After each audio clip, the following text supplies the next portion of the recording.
human resources and skills and everything that everybody knew out there to help them. And at the end, they came to Jesus, and sometimes the wiser ones came to him at the beginning, rather than chasing solutions out there. And you know how they broke through? You know how they found an answer? Because they came to God with expectation that he would answer their prayer and their cry of faith. Amen? When you approach situations, always approach them with an attitude of faith and with an attitude of expectation that God can answer you. Amen?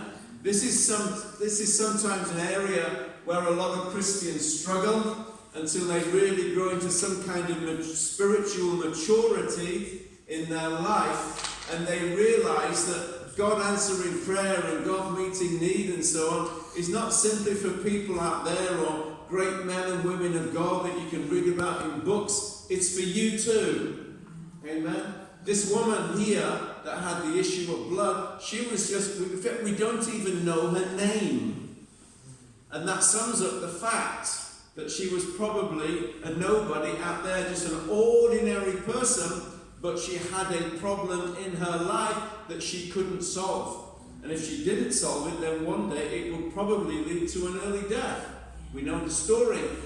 But Jesus was passing by, and she knew, and she'd heard all of the stories about what Jesus could do. And she embraced those stories. She embraced what she heard by faith. And she came to Jesus herself with expectant faith that if he could do it for other people, then he could do it for her as well. Amen?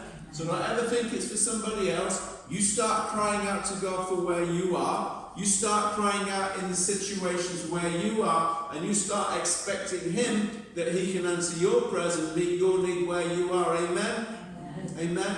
How many of you are in some kind of a situation this week? I'm the only one in the entire church. I don't believe that either. You're supremely blessed, or you're already practicing what I've told you just now, or you're simply being too lazy to put your hands up. Yeah, whatever it may be, you choose, you know. But you get the story. Amen. God can meet your needs. God can bless your life. God can build you up. He can give you success. He can prosper you in that general sense. Amen.